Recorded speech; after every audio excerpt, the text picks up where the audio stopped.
Article 18 ಸಬ್ class 1 ಏನು ಹೇಳ್ತೈತಿ, ಸರ್ಕಾರ ಕೊಡುವಂಗಿಲ್ಲ. ಏನು ಕೊಡುವಂಗಿಲ್ಲ? ಬಿರುದುಗಳನ್ನು ಕೊಡುವಂಗಿಲ್ಲ.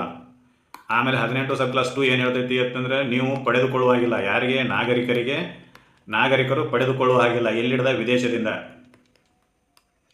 ಪಡೆಯುವ ಹಾಗಿಲ್ಲ, ವಿದೇಶದಿಂದ. ಆರ್ಟಿಕಲ್ 18 ಸಬ್ ಕ್ಲಾಸ್ 3 ಏನು ಹೇಳ್ತೈತಿ ಅಂತಂದರೆ, ರಾಷ್ಟ್ರಪತಿ ಅನುಮತಿ ಇಲ್ಲದೆ ಪಡೆಯುವ ಹಾಗಿಲ್ಲ. ಯಾರಿಗೆ? ವಿದೇಶಿ ನಾಗರಿಕರಿಗೆ ರಾಷ್ಟ್ರಪತಿ ಅನುಮತಿ.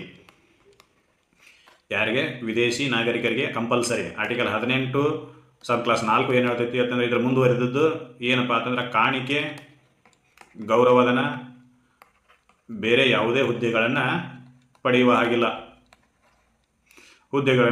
ಹಾಗಿಲ್ಲ without consent of the president. ಇಲ್ಲಿ ಎರಡಕ್ಕೂ ಪ್ರೆಸಿಡೆಂಟದ ಕನ್ಸೆಂಟ್ ಬೇಕು, ಅನುಮತಿ ಬೇಕು. ಆರ್ಟಿಕಲ್ 18 ಸಬ್ ಕ್ಲಾಸ್ 1 ಹೇಳ್ತೈತಿ ಅಂತಂದ್ರೆ, ಸರ್ಕಾರ ಬಿರುದುಗಳನ್ನು ಕೊಡುವ ಹಾಗಿಲ್ಲ. ಆರ್ಟಿಕಲ್ 18 ಸಬ್ ಕ್ಲಾಸ್ 2 ಏನು ಹೇಳ್ತೈತಿ ಅಂದರೆ, ನಾಗರಿಕರು ಬಿರುದುಗಳನ್ನು ಪಡೆಯುವ ಹಾಗಿಲ್ಲ. ಆರ್ಟಿಕಲ್ 18 ಸಬ್ ಕ್ಲಾಸ್ 3 ಏನು ಹೇಳ್ತೈತಿ ಅಂದರೆ, ರಾಷ್ಟ್ರಪತಿ ಅನುಮತಿ ಇಲ್ಲದೆ ಪಡೆಯುವ ಹಾಗಿಲ್ಲ. ಆರ್ಟಿಕಲ್ 18 ಸಬ್ ಕ್ಲಾಸ್ 4 ಏನು ಹೇಳ್ತೈತಿ ಅಂದರೆ, ಕಾಣಿಕೆ, ಗೌರವಧನ ಮತ್ತು ಹುದ್ದೆಗಳನ್ನು ರಾಷ್ಟ್ರಪತಿ ಅನುಮತಿ ಇಲ್ಲದೆ ಪಡೆಯುವ ಹಾಗಿಲ್ಲ ಅಂತೇಳಿ ಹೇಳ್ತೈತಿ. ಇದಿಷ್ಟು ಜಿಸ್ಟ್ ಅದ್ರದ್ದು. ಹೌದಾ ಸರ್? ಇಷ್ಟೆಲ್ಲ ಯಾಕೆ ಹೇಳ್ಬೇಕಿದ್ರೆ, ಇಷ್ಟು ಹೇಳಿದ್ರೆ ಸಾಕಾಗಿತ್ತಲ್ಲ ತಂಬೋದ. ಆದರೆ ನಿಮಗೆಲ್ಲ ಅರ್ಥ ಆಗಬೇಕಲ್ಲ.